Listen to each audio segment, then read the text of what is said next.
আল্লাহ বলেছে নামাজ পড়েই এরপর তোমরা বের হয়ে যাও। ফাইদা কুদিয়াতিস সালাত, যখন নামাজ শেষ হয়ে যাবে ফান্তাশিরু ফিল আরদ, তোমরা জমিনে ছড়িয়ে ছিটিয়ে যাও, জমিনে তোমরা ব্যবসা বাণিজ্যের কাজে লেগে যাও।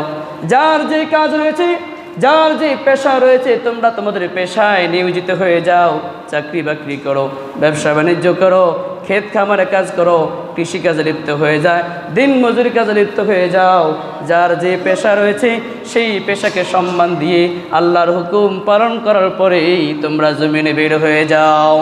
ওয়াবতাগু মিন ফাদলিল্লাহ, নামাজ শেষ করে জমিনে বের হয়ে যাও। ওয়াবতাগু মিন ফাদলিল্লাহ, এরপরে তোমরা আল্লাহর ফজল তালাশ করো, আল্লাহর রিজিক তোমরা অন্বেষণ করো।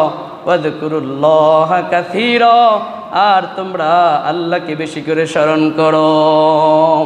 লাআল্লাকুম তুফলিহুন, যে আল্লাহকে বেশি করে স্মরণ করে তাকে আল্লাহ সফলতার উচ্চ শিখরে উঠিয়ে দেন। বলি আল্লাহু আকবার। আল্লাহকে শুধু সারাক্ষণ নামাজ পড়তে বলেছেন প্রিয় ভাইয়েরা, ও প্রিয় মায়েরা আমার, সারাক্ষণ নামাজ পড়তে আল্লাহ বলেন নাই।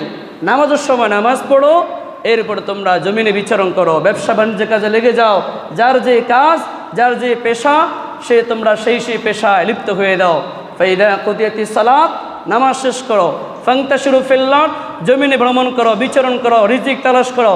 ওয়াবতাগু মিন ফাদলিল্লাহ, আল্লাহ রিজিক অন্বেষণ করো। ওয়াযকুরুল্লাহা কাসীরা, আল্লাহকে বেশি করে স্মরণ করো, নামাজের মাধ্যমে, জিকিরের মাধ্যমে, কাজের মাধ্যমে, ব্যবসার মাধ্যমে, হালাল উপায়ের মাধ্যমে, হারাম পথে যেয়ে নয়, অবৈধ পথে যেয়ে নয়, সঠিক পথে থেকে যদি আমরা ব্যবসা করি, ওই ব্যবসাটাও আমার ইবাদতের অন্তর্ভুক্ত।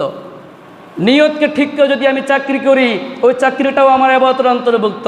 নিয়তকে পরিপূর্ণ ঠিক করে যদি আমি কৃষিকাজে গিয়ে কৃষিকাজ করি, ওই সারাদিন কৃষিকাজ করলাম, এই কৃষিকাজের সবটাও আমার আমলনামায় উঠতেই থাকবে ইনশাআল্লাহ। তাহলে মুমিনের সকল কাজই আল্লাহর জন্য ইবাদত হিসেবে আল্লাহ তাআলা কবুল করে নেবেন। বলি আল্লাহু আকবার। আপনি স্ত্রীকে বিয়ে করেছেন, 2 লক্ষ 3 লক্ষ টাকা, 4 লক্ষ টাকা, 5 লক্ষ টাকা দানমোহর দিয়েছেন, কাবিন দিয়েছেন, এইটাও আল্লাহ তাআলা বলেছেন সাদাকাতিহিন্না নিহলা, তোমাদের আমলনামায় সদকা হিসেবে আল্লাহ তাআলা সদকার সওয়াব দান করবেন। বলি আল্লাহু আকবার।